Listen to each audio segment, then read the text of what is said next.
Abu Abdullah Muhammad ibn Battutah. The 24th of February 1304 to 1368/1369, commonly known as Ibn Battuta, was a Berber Maghrebi scholar and explorer who traveled extensively in the lands of Afro-Eurasia, largely in the Muslim world. He traveled more than any other explorer in pre-modern history, totaling around 117,000 kilometers, 73,000 miles, surpassing Zheng He with about 50,000 kilometers, 31,000 miles, and Marco Polo with 24,000 kilometers, 15,000 miles. Over a period of 30 years, Ibn Battuta visited most of southern Eurasia, including Central Asia, Southeast Asia, South Asia, China, and the Iberian Peninsula. Near the end of his life, he dictated an account of his journeys, titled A Gift to Those Who Contemplate the Wonders of Cities and the Marvels of Traveling, but commonly known as the Rihla.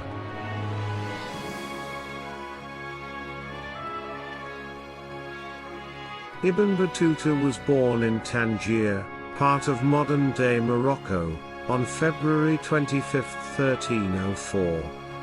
This port city on the coast of the Atlantic Ocean lies 45 miles west of the Mediterranean Sea, close to the western side of the Strait of Gibraltar, where Africa and Europe nearly collide.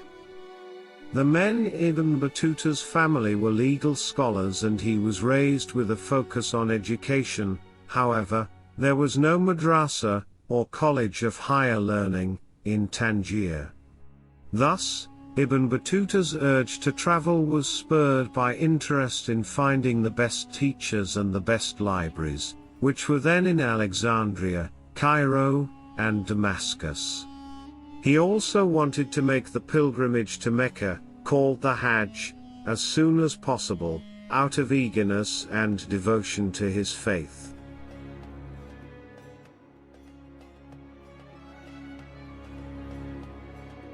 All that is known about Ibn Battuta's life comes from the autobiographical information included in the account of his travels, which records that he was of Berber descent, born into a family of Islamic legal scholars in Tangier, known as Qadis in the Muslim tradition in Morocco, on the 24th of February 1304, during the reign of the Marinid dynasty. His family belonged to a Berber tribe known as the Lawātiyy. As a young man, he would have studied at a Sunni Maliki madhab, Islamic jurisprudence school, the dominant form of education in North Africa at that time. Maliki Muslims requested Ibn Battuta serve as their religious judge as he was from an area where it was practiced.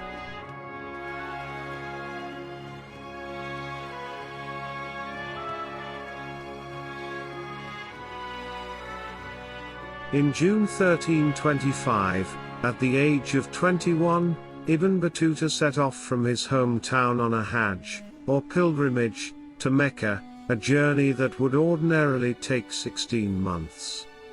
He was eager to learn more about faraway lands and craved adventure. No one knew that he would not return to Morocco again for 24 years. I set out alone, having neither fellow traveler in whose companionship I might find cheer, nor caravan whose part I might join, but swayed by an overmastering impulse within me and a desire long cherished in my bosom to visit these illustrious sanctuaries. So I braced my resolution to quit my dear ones, female and male, and forsook my home as birds forsake their nests. My parents being yet in the bonds of life, it weighed sorely upon me to part from them, and both they and I were afflicted with sorrow at this separation. He traveled to Mecca overland, following the North African coast across the sultanates of ʿabd al-Wadid and Hafsid.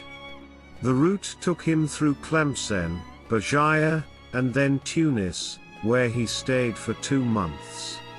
For safety, Ibn Battuta usually joined a caravan to reduce the risk of being robbed. He took a bride in the town of Sfax, but soon left her due to a dispute with the father. That was the first in a series of marriages that would feature in his travels. Ottoman 17th century tile depicting the Kaaba in Mecca.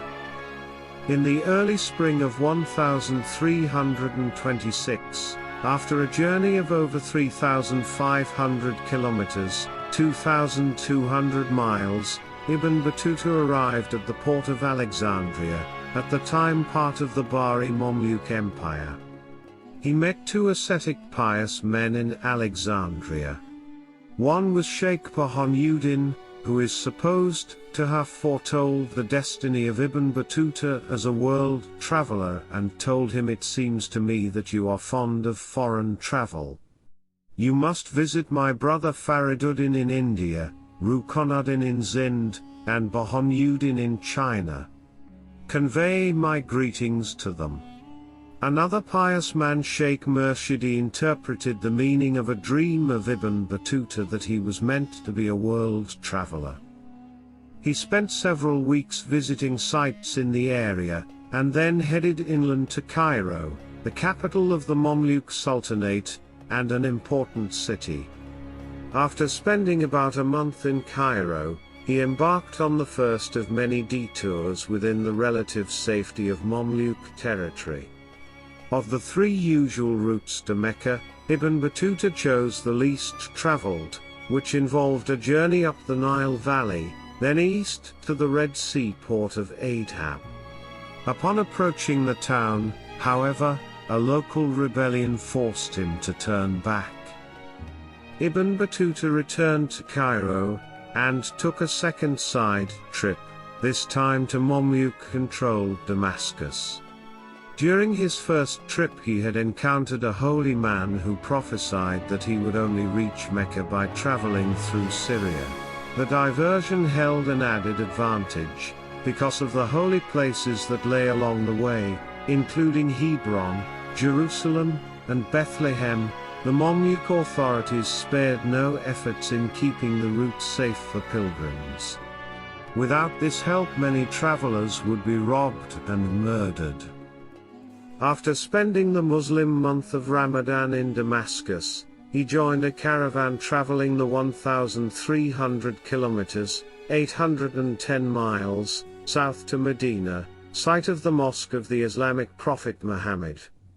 After 4 days in the town, he journeyed on to Mecca while visiting holy sites along the way. Upon his arrival to Mecca he completed his first pilgrimage and he took the honorific status of El-Hajji. Rather than returning home, Ibn Battuta decided to continue traveling, choosing as his next destination the Ilkhanate, a Mongol Khanate, to the northeast.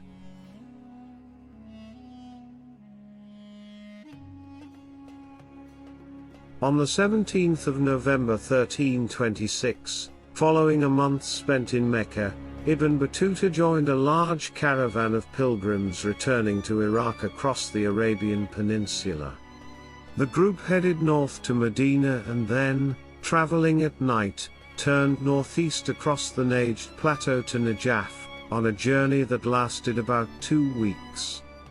In Najaf, he visited the mausoleum of Ali, the fourth caliph. Then, instead of continuing to Baghdad with the caravan, Ibn Battuta started a 6-month detour that took him into Iran. From Najaf, he journeyed to Wasit, then followed the river Tigris south to Basra. His next destination was the town of Isfahan across the Zagros Mountains in Iran. He then headed south to Shiraz, a large, flourishing city spared the destruction wrought by Mongol invaders on many more northerly towns. Finally, he returned across the mountains to Baghdad, arriving there in June 1327. Parts of the city were still ruined from the damage inflicted by Hulagu Khan's invading army in 1258. In Baghdad, he found ḥ''d, the last Mongol ruler of the unified Ilkhanate, leaving the city and heading north with a large retinue. Ibn Battuta joined the royal caravan for a while, then turned north on the Silk Road to Tabriz, the first major city in the region to open its gates to the Mongols and by then an important trading center as most of its nearby rivals had been razed by the Mongol invaders. Ibn Battuta left again for Baghdad, probably in July, but first took an excursion northwards along the river Tigris. He visited Mosul, where he was the guest of the Ilkhanate governor, and then the towns of Jizra, Jazirat ibn Umar, and Mardin in modern-day Turkey. At a hermitage on a mountain near Sinjar, he met a Kurdish mystic who gave him some silver coins. Once back in Mosul, he joined a feeder caravan of pilgrims heading south to Baghdad, where they would meet up with the main caravan that crossed the Arabian desert to Mecca. Ill with diarrhea, he arrived in the city weak and exhausted for his second Hajj.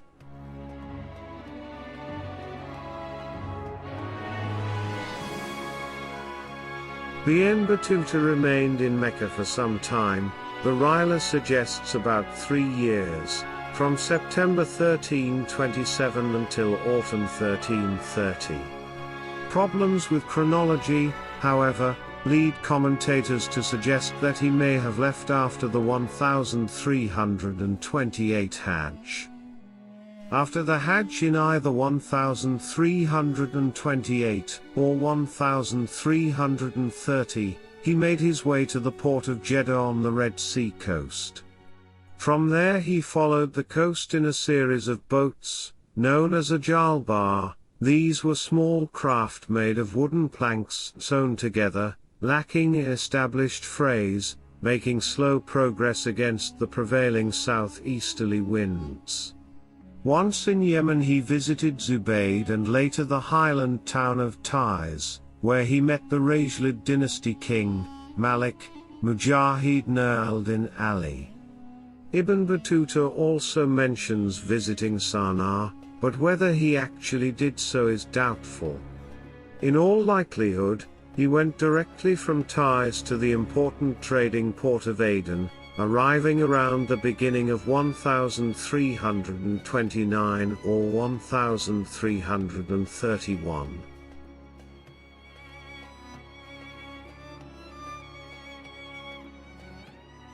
From Aden, Ibn Battuta embarked on a ship heading for Zila on the coast of Somalia.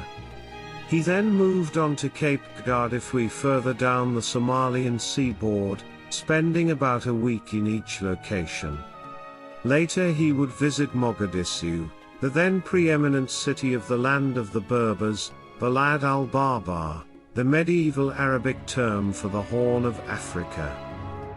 When Ibn Battuta arrived in 1332, Mogadishu stood at the zenith of its prosperity. He described it as an exceedingly large city with many rich merchants, noted for its high-quality fabric that was exported to other countries, including Egypt.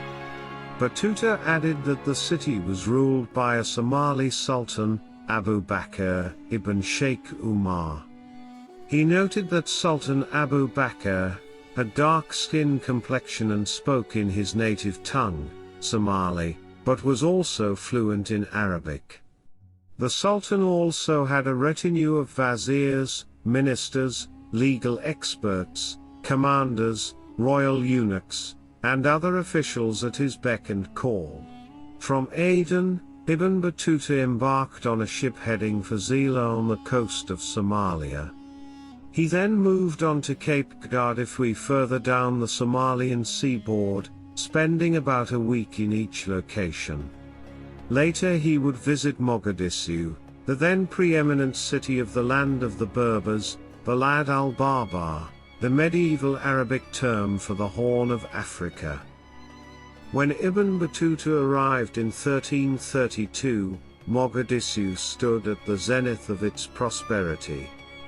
He described it as an exceedingly large city with many rich merchants, noted for its high-quality fabric that was exported to other countries, including Egypt. Battuta added that the city was ruled by a Somali sultan, Abu Bakr ibn Sheikh Umar. He noted that Sultan Abu Bakr had dark skin complexion and spoke in his native tongue, Somali, but was also fluent in Arabic. The Sultan also had a retinue of viziers, ministers, legal experts, commanders, royal eunuchs, and other officials at his beck and call.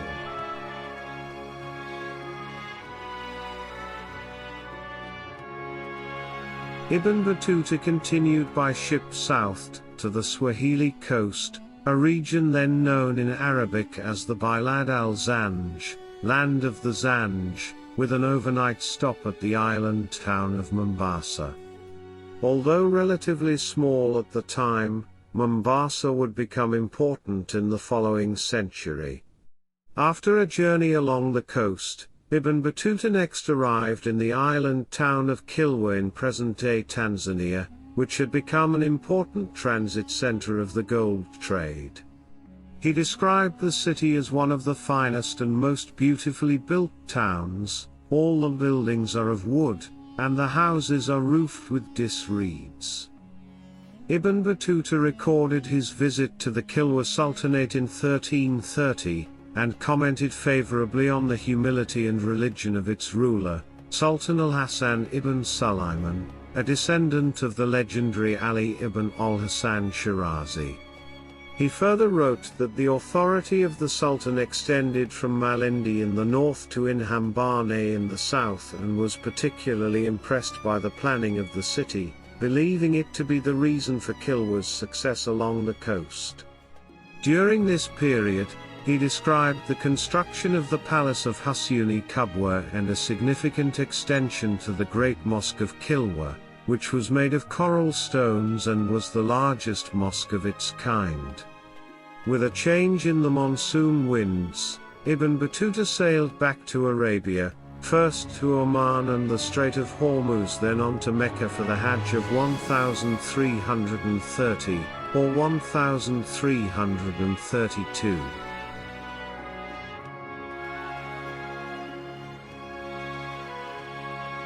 After his third pilgrimage to Mecca, Ibn Battuta decided to seek employment with the Sultan of Delhi, Muhammad bin Tughluq. In the autumn of 1330, or 1332, he set off for the Seljuk-controlled territory of Anatolia to take an overland route to India.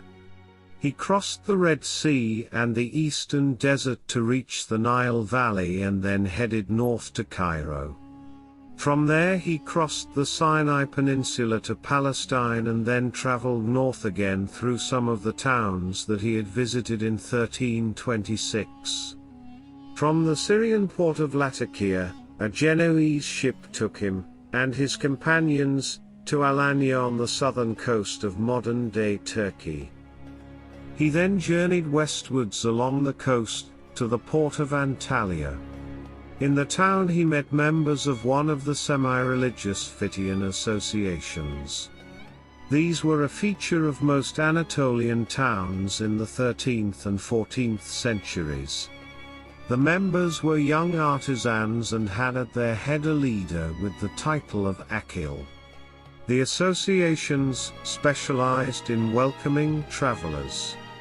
Ibn Battuta was very impressed with the hospitality that he received and would later stay in their hospices in more than 25 towns in Anatolia. From Antalya, Ibn Battuta headed inland to Igurdia, which was the capital of the Hamidids. He spent Ramadan, June 1331 or May 1333, in the city. From this point his itinerary across Anatolia in the Rihla becomes confused. Ibn Battuta describes traveling westwards from Igurdia to Milos and then skipping 420 kilometers, 260 miles, eastward past Igurdia to Konya. He then continues traveling in an easterly direction, reaching Asurum, from where he skips 1,160 kilometers, 720 miles, back to Birgi, which lies north of Milos. Historians believe that Ibn Battuta visited a number of towns in central Anatolia, but not in the order in which he describes.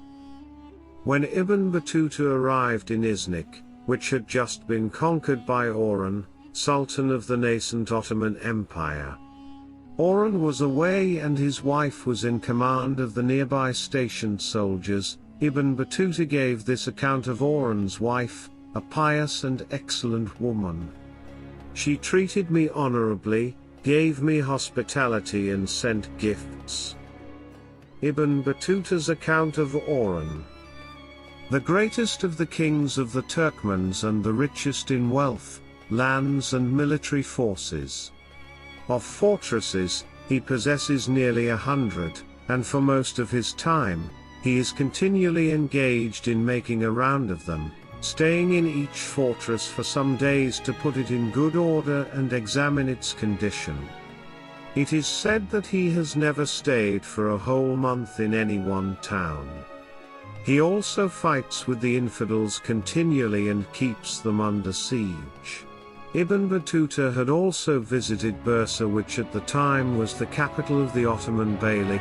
He described Bursa as a great and important city with fine bazaars and wide streets, surrounded on all sides with gardens and running springs.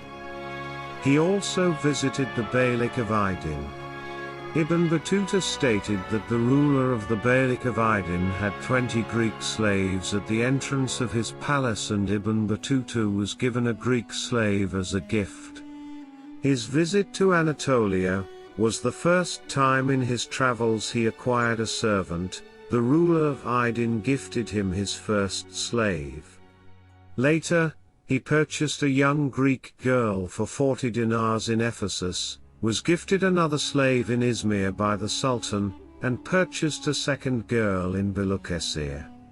The conspicuous evidence of his wealth and prestige continued to grow.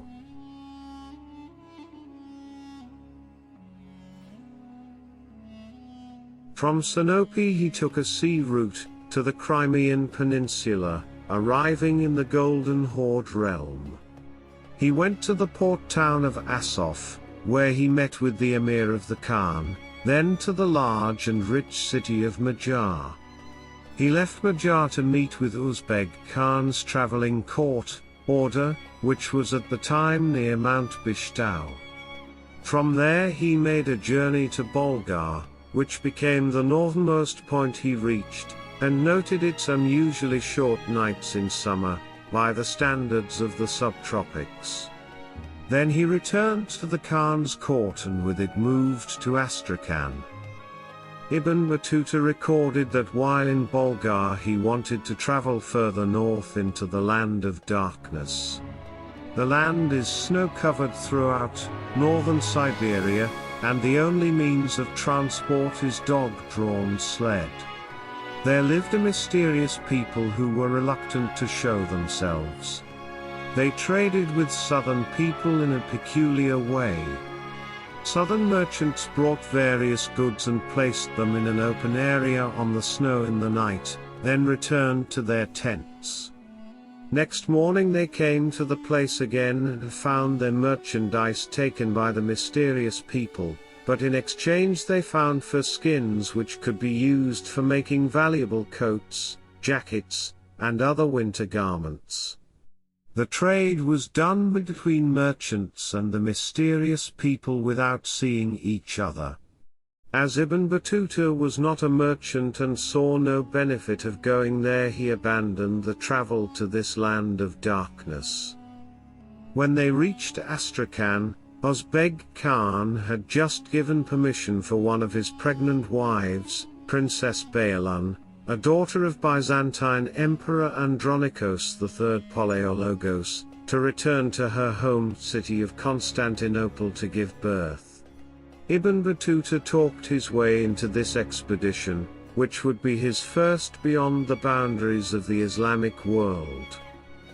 Arriving in Constantinople towards the end of 1332, or 1334, he met the Byzantine Emperor Andronikos III Palaiologos.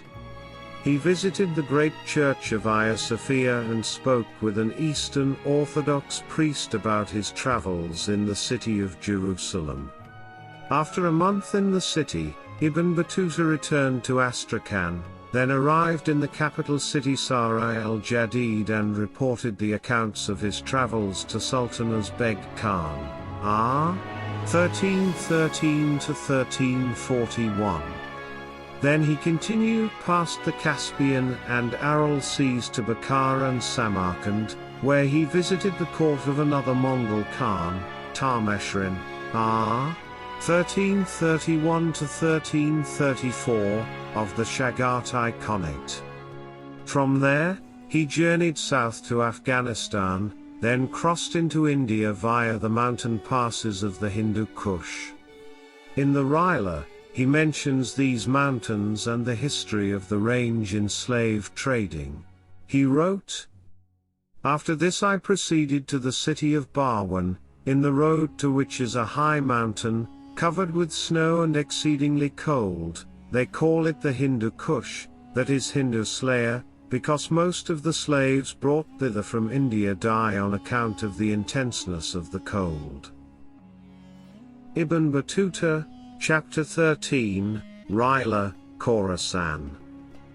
Ibn Battuta and his party reached the Indus River on the 12th of September 1333. From there, he made his way to Delhi and became acquainted with the Sultan, Muhammad bin Tughluq.